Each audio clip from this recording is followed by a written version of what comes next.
Well, you're tucked way over in the corner. You get your tab on the wrong side.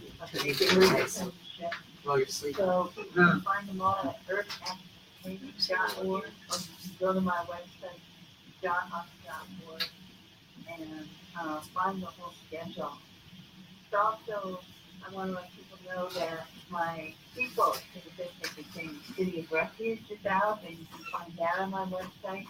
And the Fifth Sacred Thing is an audio book as well. Oh, yeah. Sorry about those earbuds. I keep They're old. going back to it over and over again. And They're almost as old as Mine me. are broken. At least they work. So if you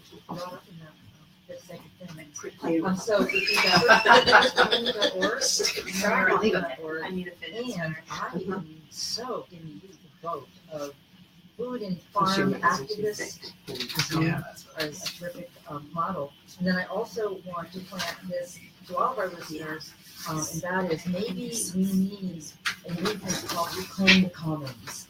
Let's all try to connect the dots of the things that are values, the things that we're doing that reflect our values and really make a difference in this crazy time of separation and control and domination and non-collaboration. Really trying to that down. collaborators and those of us who have these deep values about what ownership means and reclaiming commons can fit together. So, Well, thank you so much. And I think that it's tremendously exciting and helpful to me to see how many people are involved.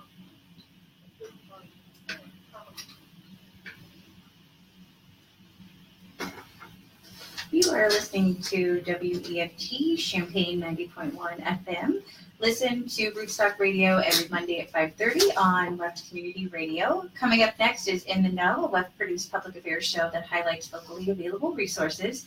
Stay with us after that for Champaign-Urbana Radio Theater at 7 p.m., Monday night R&R at 8, live local music on Left Sessions at 10, and recorded local music on Champaign Local 901 at 11. We're going to catch us up underwriting real quick, and then we will get to In the Know.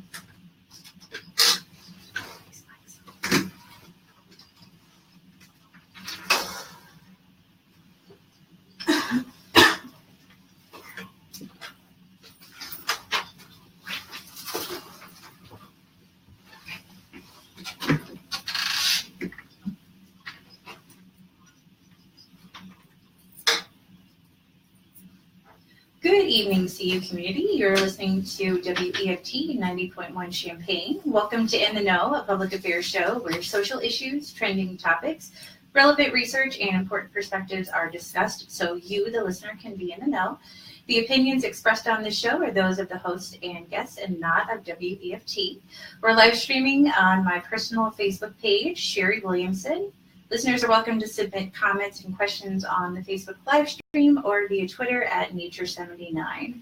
This evening, we'll be having a candid discussion on sexual assault and domestic violence. We have 5 guests tonight, 4 here in the studio that you can see on our live stream, and then 1 on the phone.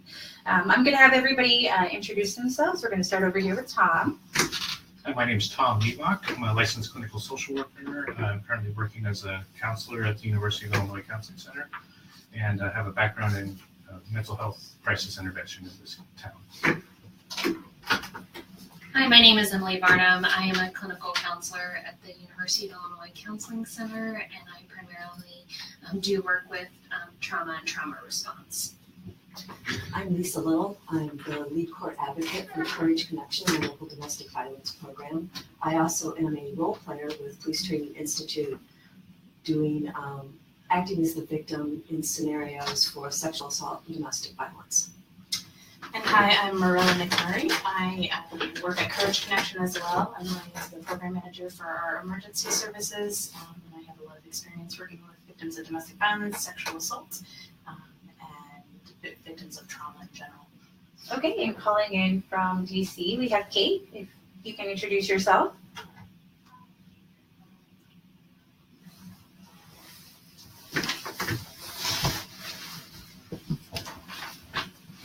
wonderful. Thank you for everybody for being here tonight to discuss these two really important topics.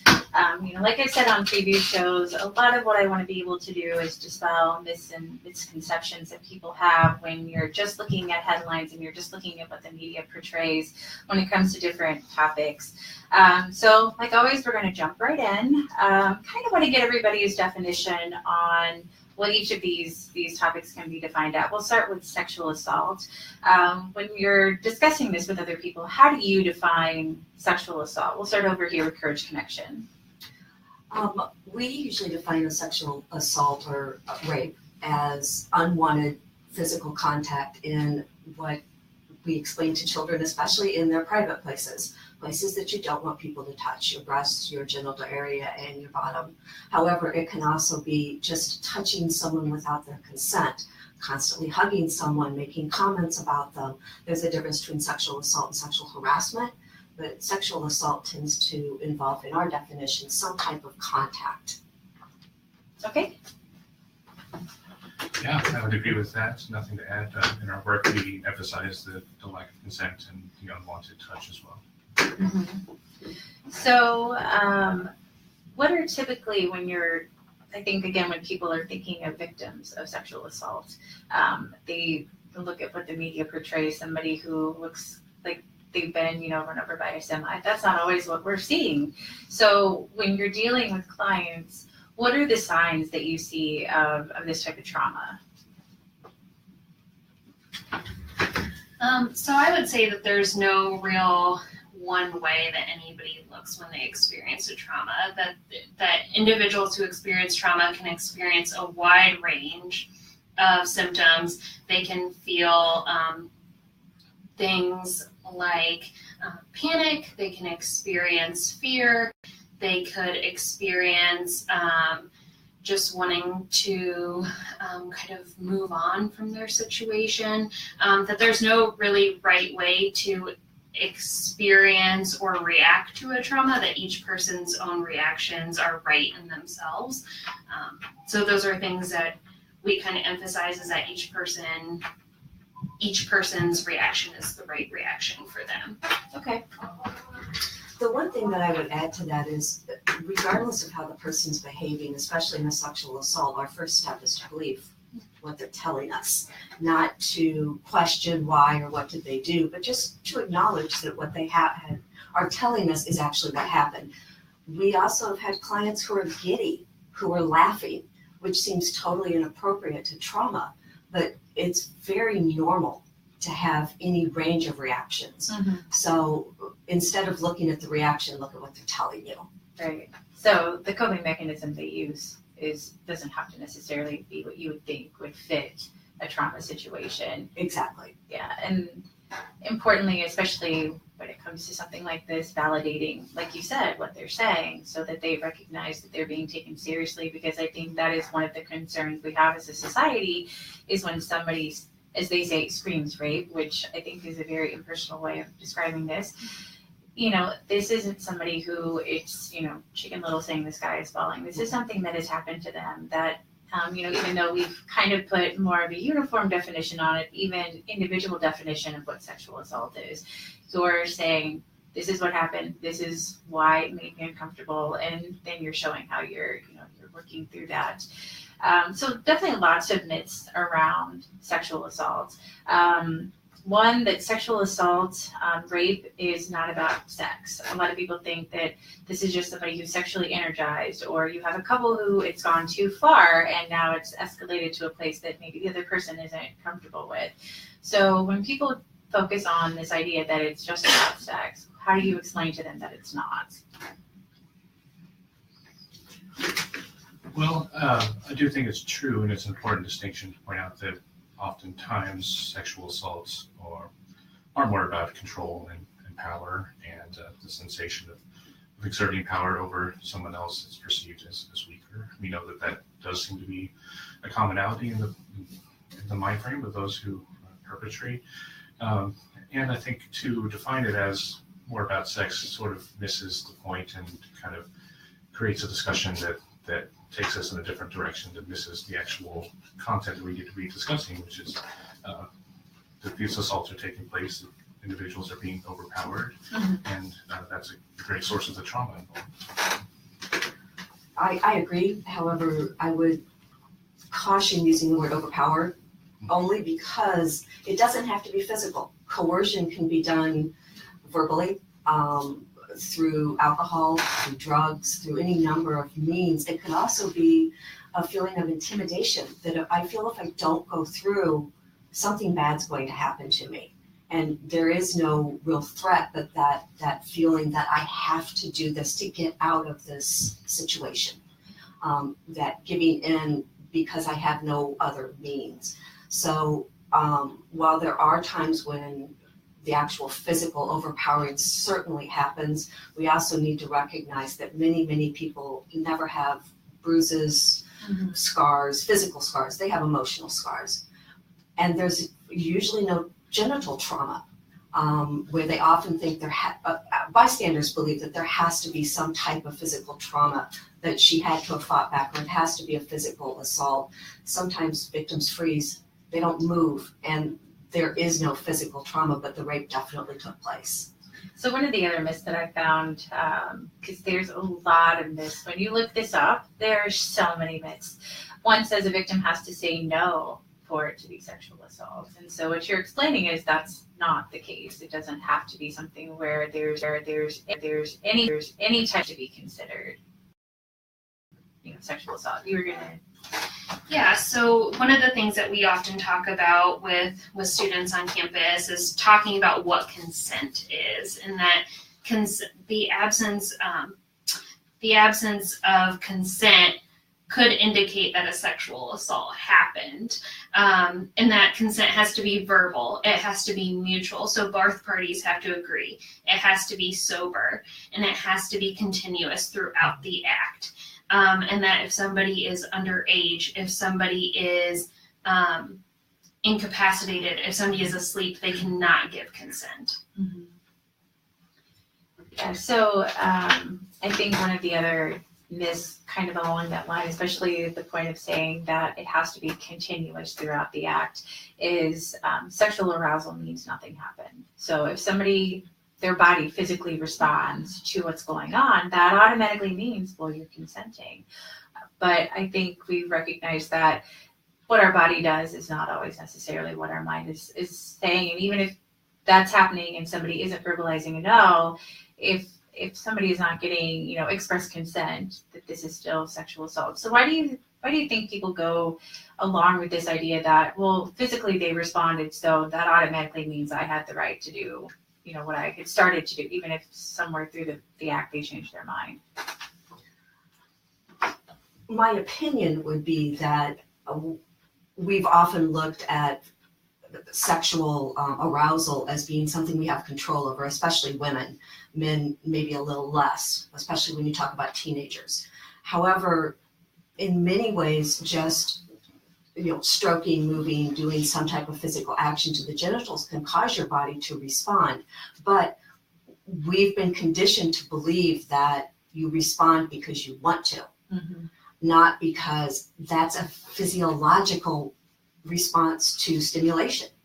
Just like, your heartbeat increasing because you're exercising or you're scared or whatever's going on. But we don't talk very often about the separation between desire and actual physiological responses of our bodies. And that maybe that's something we need to look into when we do talk about sexual education. So I know that, commonly we're always talking about how sexual assault rape only happens to women, but it is something that we can see that happens to men, and kind of along the same lines, it's this idea that, well, it couldn't have been something that he wasn't consenting to because his body physically responded to what I was doing. And so, if you have had, any interactions with, male survivors of this, what I've heard is that there's kind of even a greater level of shame than what you see because their body responded. So they feel like, well, somehow I was leading them on. So what do you tell victims who, when also carry guilt and shame as well. But what do you say to a man? Because I think there's also other stigma on being a male survivor of this, because men are supposed to be macho and be able to, fend off whatever happens to them. Well, I think that's true, and I do think there is perhaps an additional layer of shame because of the masculinity roles that many of us are taught who are boys, that I shouldn't have let this happen, or I can't share this with someone because I'm a male and no one's going to care. While I think that across genders, there's components of that, but I do think it can be true, especially for males who are victims, that they just feel they don't have a place to talk about this. They don't have anywhere to be understood because men can't be victims in that way. I think that attitude is out there. And I think generally when working with victims, the two things that I and many of the people at Courage Connection, follow are, first of all, like Lisa said earlier, always start by believing the victim and verbalizing that back to them, regardless of gender or ability, and also then letting them know that it's not their fault and that you believe that it happened to them and that it's not their fault. And I think that's a good place to start with anybody, regardless of what their gender may be. One other layer often with men is that they are often sexually assaulted by another man. And many of the perpetrators of that are self-identified as heterosexual. And many of the victims are also heterosexual. So they also have this other layer of, does this mean I'm gay because I physically reacted?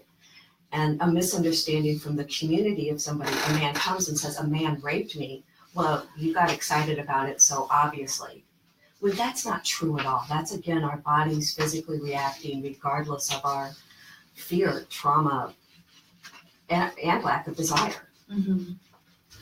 Yeah, I think that's one component that people don't always consider, is that it doesn't have to be a woman sexually assaulting a man. It can be a man sexually assaulting another man. And then, of course, you bring into this whole other realm of, well, is this person questioning? Do they not realize what their true sexuality is? When that actually has nothing to do with what's going on. So I could see why that, like Tom was saying, that could be a reason why, male victims don't disclose, because who's going to believe them? And then what, can of worms does this open with disclosing that another man sexually assaulted them? So I think it's already hard for victims to, have that safe space to disclose to anyone, let alone report it. And so now you add all of these other layers of stigma that could possibly come in to play when, the victim is trying to really figure out how to deal with what just happened. Now they have to figure out all of these other things of the what if and who's going to think this and all of that. So, victim blaming is a term that you hear quite a bit. It's with sexual assault, it's with domestic violence, coulda, shoulda, woulda. And so one of the myths that's out there is, if a person, the myth actually says if a person goes to someone's room or their house or goes to a bar, he or she assumes the risk of sexual assault. As if to say, again, similar, what you're wearing, that welcomes sexual assault, or you shouldn't have been wearing something so provocative. When we know that, again, this isn't about sex, this is about control. So when you're, explaining this to people who don't maybe have familiarity with, sexual assault, and they're bringing up these ideas of victim blaming, how do you counteract those? What do you tell them? There's a wonderful little video clip, and I cannot remember the name of the individual that produced it, but it's tea consent, and it's about pouring a glass of tea. And if someone is awake and they say they want tea, you go in and you make the tea. They are under no obligation to drink it when you bring it back. Even if they come to your house one day and say, I want tea, and then choose not to have the tea. It's the same thing. And it's that idea that walking into a person's home does not give that person the right to your body. And it all comes back to consent. Going anywhere doesn't mean someone else can do something to me or to anyone else. And it's hard for some people to understand that, because there's still questions, especially with women. You shouldn't go there. You should have known better. You shouldn't have been drinking. None of those are a checkbox to say, well, now I can be raped. That's not in any way, shape, or form what it is. But we've got to re-educate people so that they're not thinking that. Because there's a lot of young men who say, well, she came to my room. What does she expect? She expected you to be a gentleman. And when she said no, she expected you to leave her alone. That's what she expected. Do you still think that a lot of these myths come from a perpetuation of gender roles that we saw in like the 30s, 40s, 50s? You're supposed to be a woman. You're supposed to be congenial. You're supposed to be, amiable. And that means that if somebody offers something or if somebody takes you to dinner, that if they expect something in return, that's what you're supposed to do. Do you see that gender roles are perpetuated and that is kind of a foundation of why these things go on? What do you think about that? I would say that I see that a lot, that gender roles coming out a lot in regards to survivors' experiences of sexual assault and also their experiences of these rape myths. And I often talk about this idea of the just world hypothesis, which is essentially this hypothesis that came out kind of combating things like rape myths, where we want to believe that good things happen to good people. And so if something bad happened, then we have to find a means of saying in our minds, well, maybe, this person did this and that's why this happened. And the fact of the matter is that bad things happen to good people, in that there isn't an explanation, there isn't a justification, there isn't a one way, one word answer that can give this credence that this happened. Right. So, you were kind of talking before about, this idea of kind of reciprocating somebody's advances, but people can use all sorts of manipulation to be able to further their agenda with sexual assault. And I think we see this maybe more on a long-term basis, but you see this with sexual assault with children, that they've been groomed. Somebody has kind of in the same way said, well, I've done this for you, or aren't I a nice person? And they're, putting this obligation back on their victim of, you should be reciprocating because I've done X, Y, Z. But then, I think some people might push back and say, well, then where do you draw the line? If somebody does something nice to me and then they want to come over to my house, are they thinking in their mind, well, I shouldn't let this go any farther because I'm not interested in them? Do you see what I'm saying? Like, you want to be able to have a platonic situation unfold, but now we're saying that, people are pushing back and saying, well, you should have known better than to let somebody come over to your house. I think there's also this misconception that sexual assault happens only by strangers. So does anybody have statistics as far as what the likelihood is of the perpetrator being somebody that you know? The last statistics that I saw was from the FBI, and it actually stated that between 8 and 12% are stranger rapes. Most are someone they know. Oh, wow. From acquaintance to family members to intimate partners. Sexual assault doesn't happen by someone you've never seen before. That is so seldom the crazy person that jumps out of the bushes and drags you into an alley.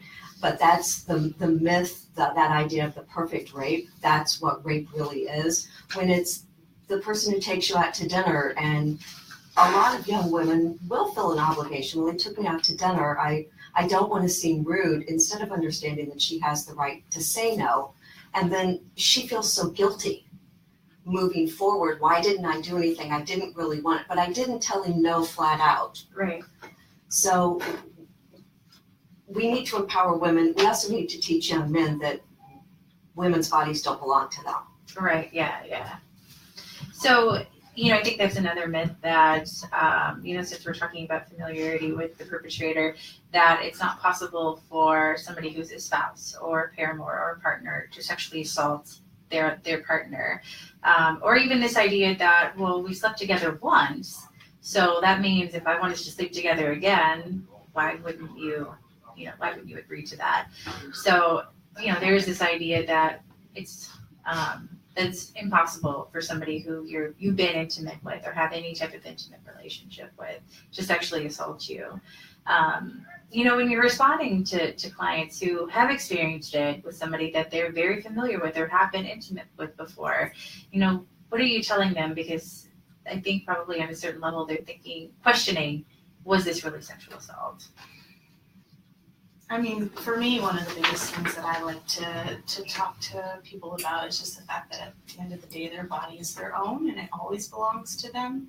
So no matter what kind of relationship or situation that you were in, whether it be a marital situation or a friendship or whatever it may be, no matter what, your body is not theirs. It is your own, and you have a right to put your foot down and say no at any time you want, even if that you have had a sexual relationship up until this point. But if you feel at any point that you don't want it anymore, each person has a right to do that, no matter their relationship to the perpetrator.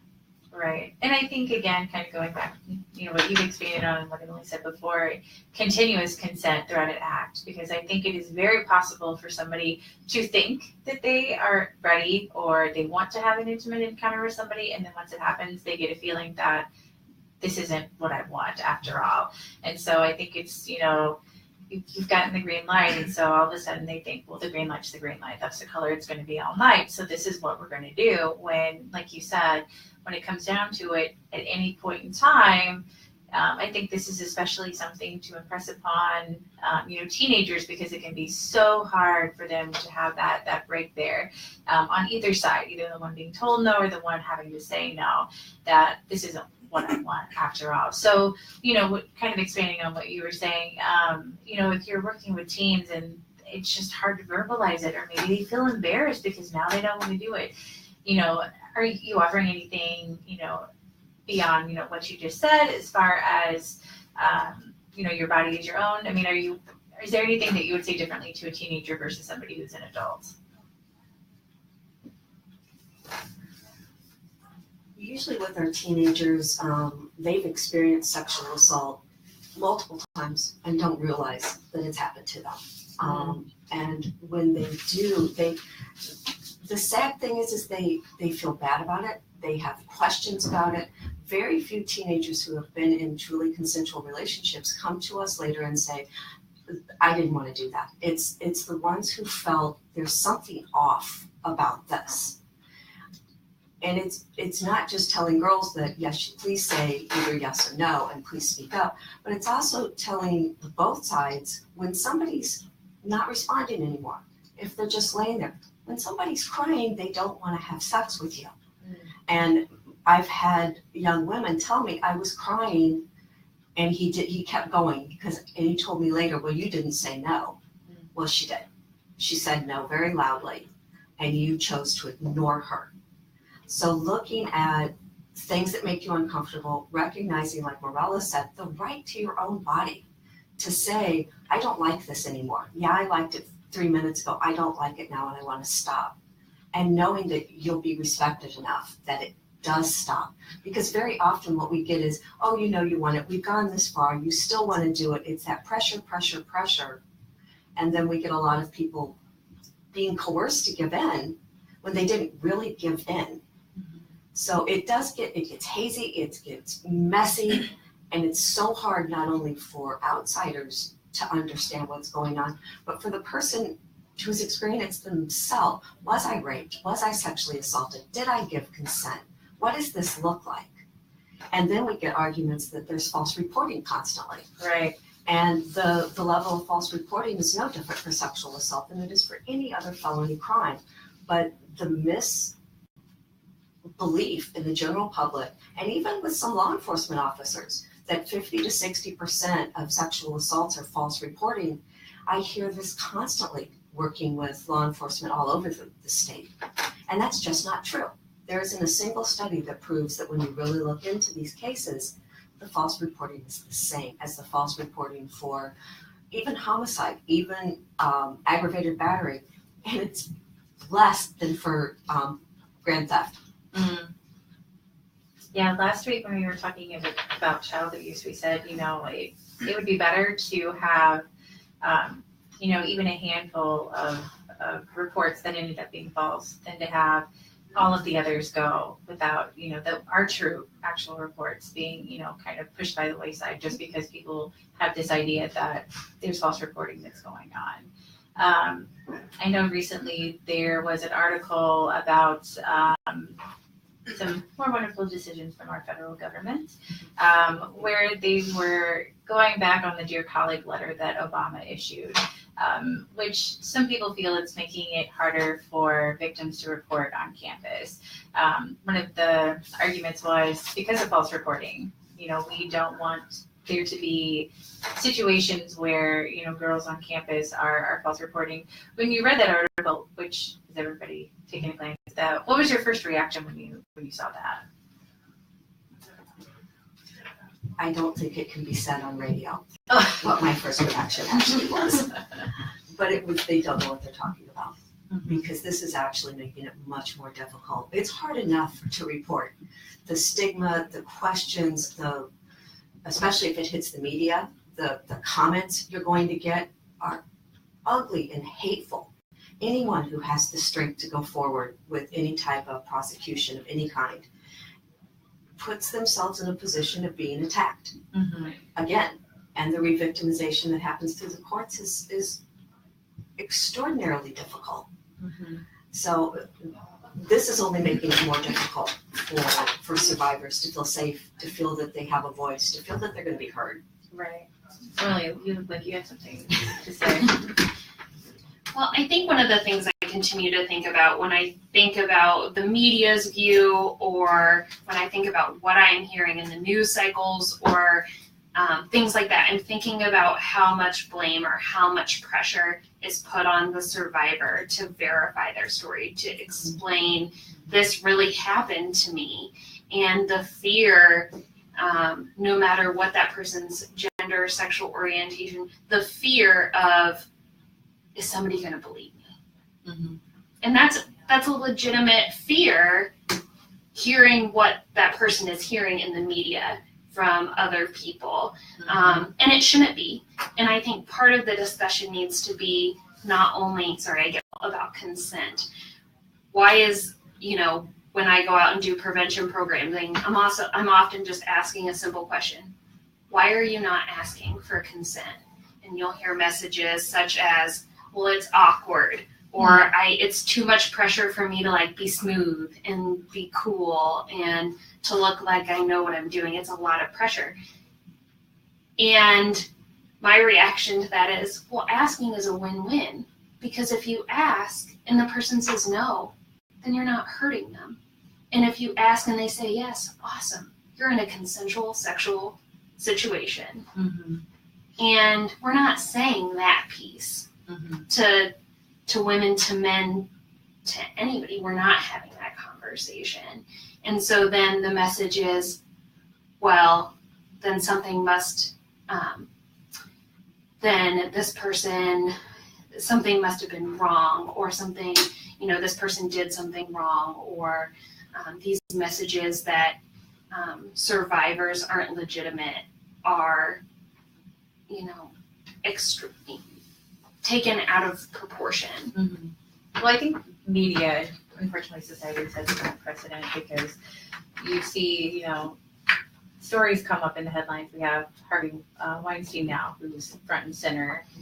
And I think the disturbing part of that isn't just the fact that it happened, but that it happened for so long and went unchecked. That you have somebody who was a perpetrator in Hollywood for a very long time. There shouldn't be one victim, but now you have lots of victims. You saw it with Bill Cosby. Again, this was a situation that was perpetrated for a very long time. You have to wonder who was aware of it and was complicit with what he was doing. I think it can be hard when it's somebody you've idolized in any way, shape, or form. Bill Cosby was kind of the all-American dad when he had his show. You look at Bill Clinton and Monica Lewinsky. I don't think people still see that as sexual assault. I think they feel like, well, she was 100% consenting all the time. But we also have more stringent laws against those who are in positions of authority. And so, again, you have to look at who is perpetrating these crimes. How are they doing it? I think this is just an opinion, that can be a reason why it's easy for those you're familiar with to perpetrate a crime against you, because it's somebody that you know and somebody you wouldn't expect it from. And so you're not even sure if you are crazy at the moment. Is this really what's going on? Is this person really doing this to me? And so I think, like you were saying, why are we not verbalizing consent?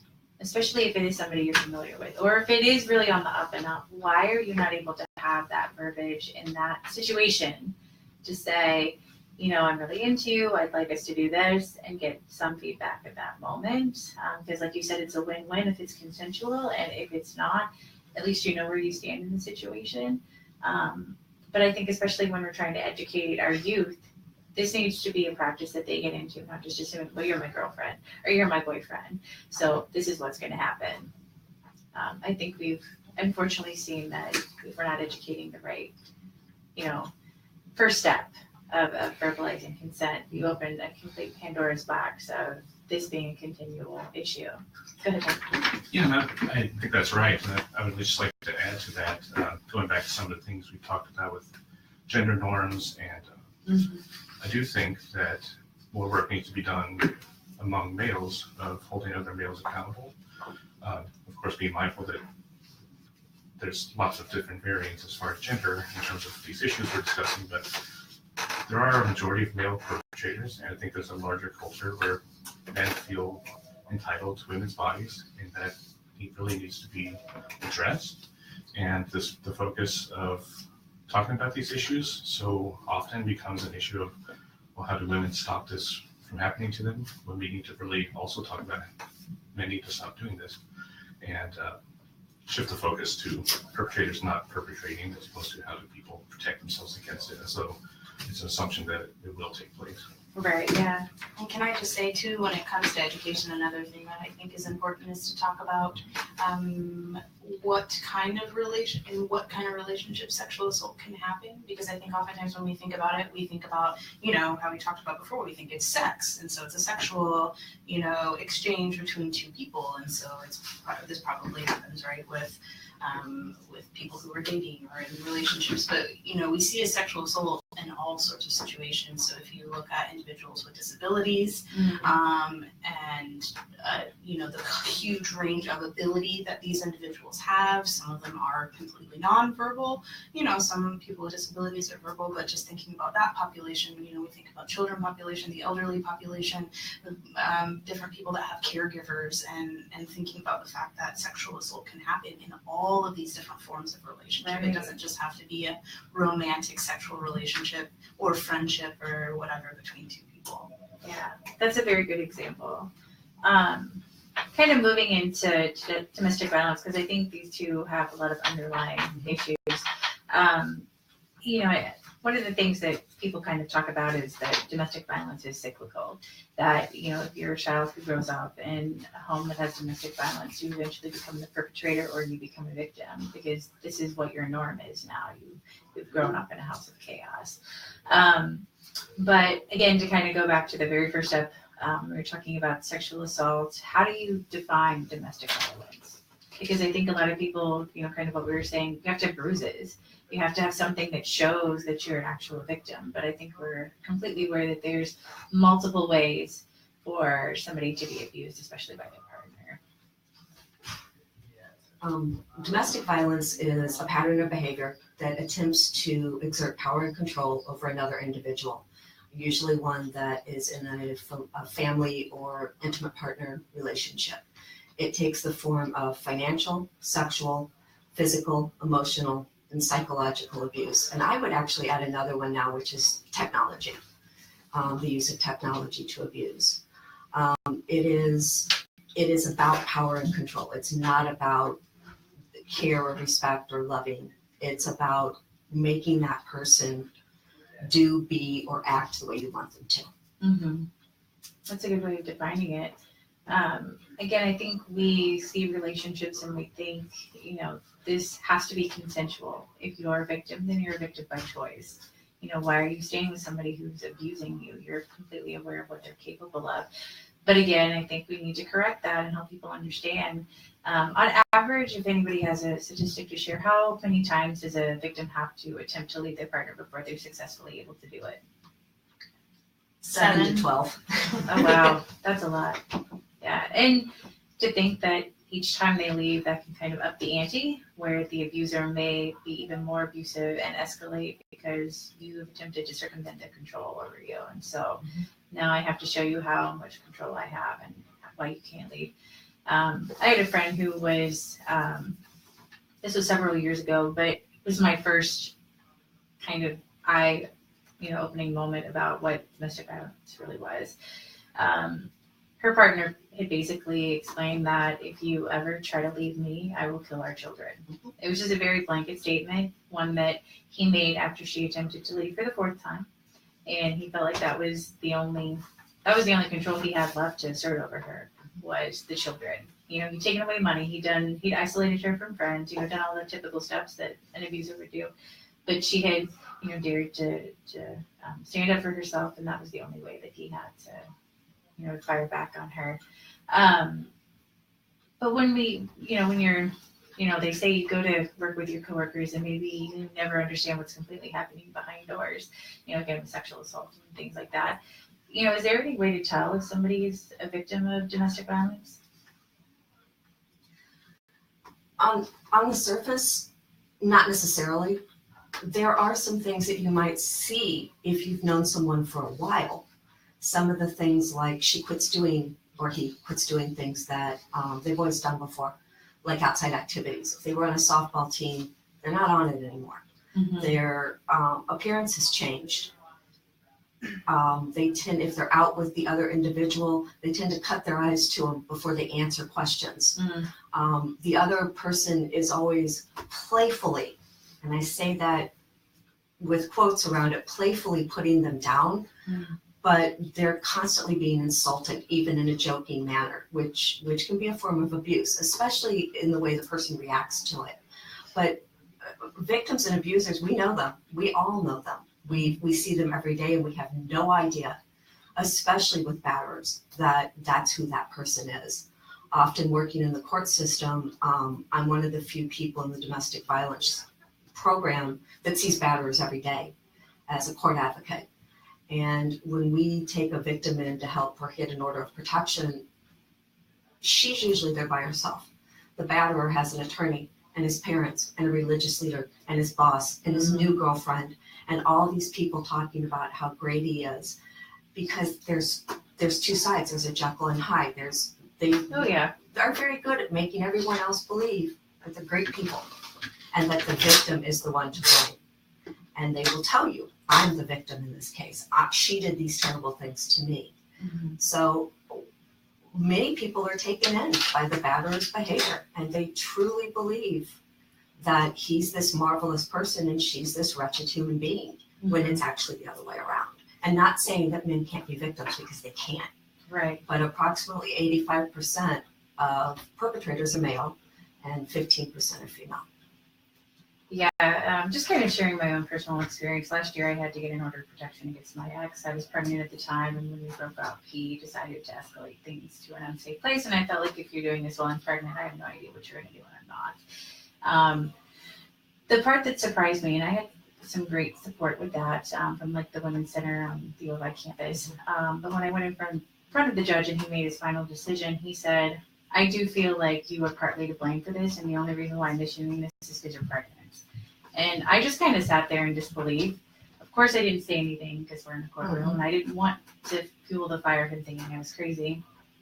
But I remember talking to a friend afterwards when I was just kind of in this, you're in this moment of, did I just hear what I think I heard from, somebody who's sitting on the bench who's supposed to be here to protect victims? And then I thought, no wonder it's hard for people to come forward and try to protect themselves when this is the kind of mentality that we see in the courthouse, which is supposed to be where they go to seek protection. Just incredibly appalled by that judge's behavior that day. But, I think there's ways that we have to start changing the climate of this. When I was in DC last year at the NASW National Conference, one of the sessions in the evening was documentaries. I attended one called Finding Jenn's Voice, which was about murder being the #1 killer of pregnant women. The Jenn in Finding Jenn's Voice was a woman who had an extramarital affair with a man, and essentially having his child was going to complicate his life extremely. One of the people I actually met while I was down there was Kate. Are you still there, Kate? Okay, thank you for hanging in there. But again, a very compelling story. I would love for you to share, a bit about your story, why you were featured, and then, how this has helped you build and become who you are now, because you're an amazing activist now.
So, you heard us talking about the different myths with sexual assault, and there are equally a great number of myths when it comes to domestic violence, including what constitutes domestic violence. But I think another, issue is that you should be able to see it coming. So, if somebody says, well, you should have gotten out of there before your husband shot you, there's no way of, from your perspective especially, what can you say to people who act like you had a crystal ball, that you knew that this was going to escalate to this point?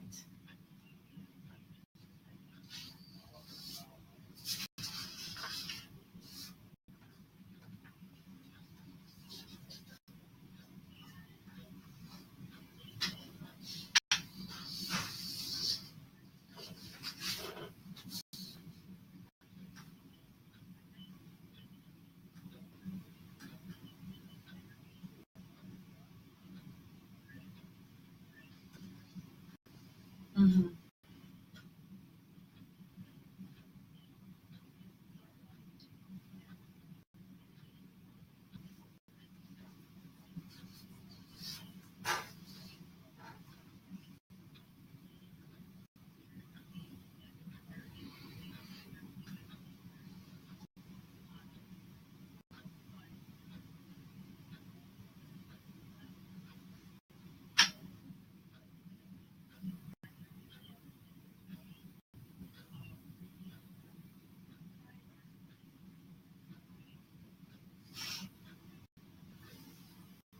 Right.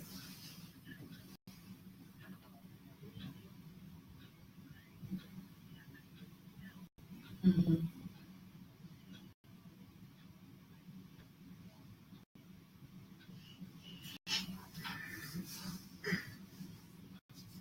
Mm-hmm.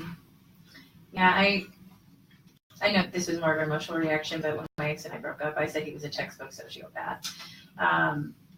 And you see it on social media here, the 10 reasons to see if somebody is a sociopath. Well, that's not exactly how it plays out, obviously. There's a resource online, the Power and Control Wheel, that people can reference if they want to have a better idea of what this looks like. It gives you a good explanation of the different areas of abuse that you can have. For instance, we've talked about using economic abuse. It doesn't speak to technology yet, but I assume that this will get updated at some point because that is very much a part of abuse now. I had a friend who's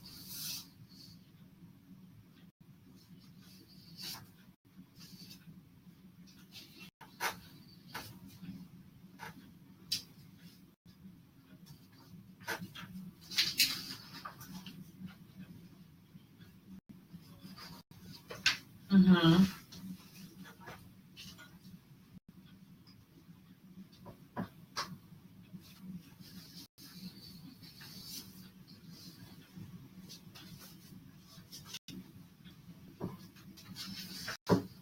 Yeah, definitely. And, kind of what you guys, the panel in-house tonight was saying, even sexual assault, we're looking at people defining it on their own terms. And we have to be able to validate those definitions because what is domestic violence to one person may not be to another. It's just, perception is reality. So how are you perceiving what's being done to you? And if you, are speaking about any type of manipulation or control, if you're defining that as domestic violence, again, we should be validating and listening to that and taking it seriously because I think we can hear that when, police are called out to a scene and we're talking about domestic violence.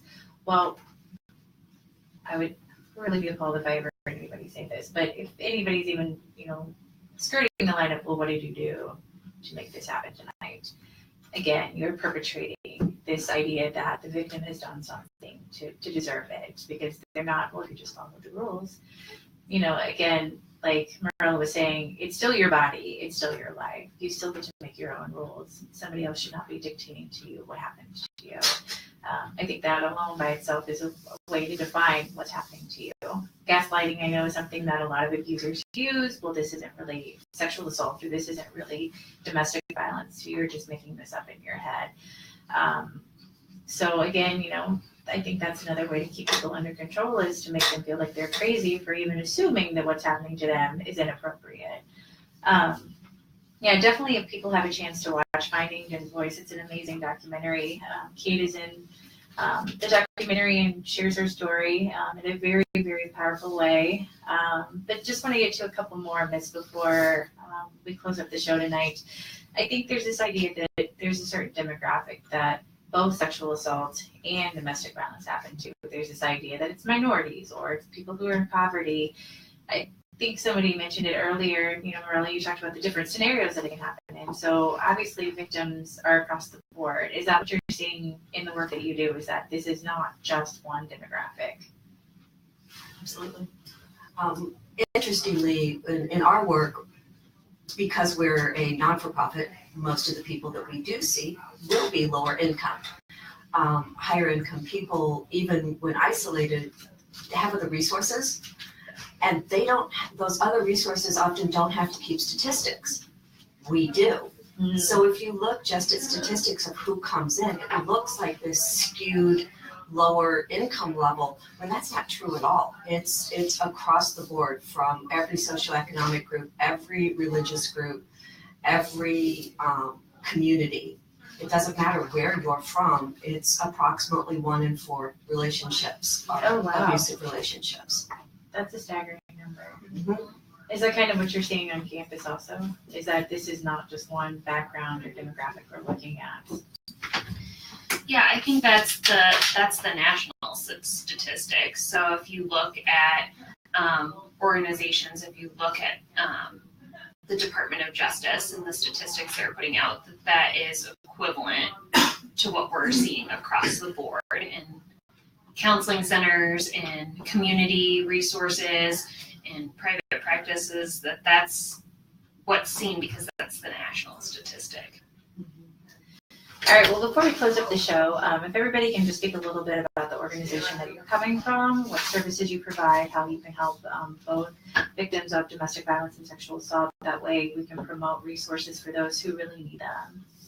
Let's start over here with Courage Connection. Okay, so Courage Connection is an agency that provides domestic violence services. We have housing services, so we have an emergency shelter, which is a 45-day shelter. Our hotline you can call at 384-4390, and that is how you get hooked up with our emergency shelter. We also have a 1-year transitional housing program. And then we also provide a number of services that you don't have to live there residentially, so anybody in the community can access them, and that is all of our legal services. Which are amazing. Which Lisa is the head of, as well as our counseling services, and those are open to anybody. And we do also offer some rental assistance, and we own some properties around the community that we can offer at as low of a rate of rent as we can. Okay. Yep. And we will come out and we will do talks and educational talks about domestic violence to anybody in the community that is interested and willing to have us. One last thing, we do have a fabulous thrift store that the proceeds go back into supporting our services for our clients, which is out at Lincoln Square, called Connections. Awesome. So Emily and myself are coming from the University of Illinois Counseling Center, so we are unfortunately limited to the students who are there. But we provide a variety of counseling services to students, both individual and group counseling. We also have services specialized in areas such as substance abuse, trauma, eating disorders, etc. So that's where we're coming from. And there are other resources in the larger community that I would encourage people to look into as well. The Counseling Center also does prevention programming and outreach programming, and so students on campus or staff members can request for us to come out and talk with students or share our thoughts about, different aspects of what we do. So Tom was talking about substance use, trauma, wellness, things like that. We come out and we'll talk to people. Wonderful. So thank you guys for being on the show tonight. We just scratched the surface about these different topics. We'll be having other shows where we expand on a lot of the different areas within these topics. We'd love to come back. Yeah, definitely. Thank you, Kate, for calling in from DC and sharing your story. Of course, you'll be welcomed as a guest to keep sharing what's gone on with you and the work that you've done since then. This show is archived. We've been live streaming if everybody want to waves to Facebook land. Both the video and the audio recording will be archived on my Facebook page. You can also catch it on radiofreeamerica.com under WEFT.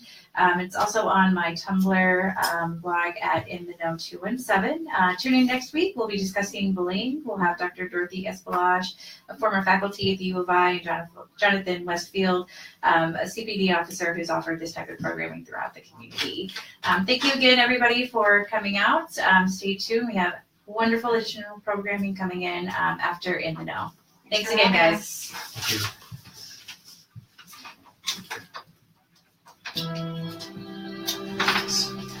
Awesome. And if I could get you guys to, if you want to hang out, chill, talk a little bit more outside the studio, because we've got the next air shifter coming in, okay? It's a huge topic. Yeah. Yes. Definitely. We talked about it. Yeah, definitely. You did a good job leading it, though. Oh, Nice job, everybody. Thank you. Thanks for being here.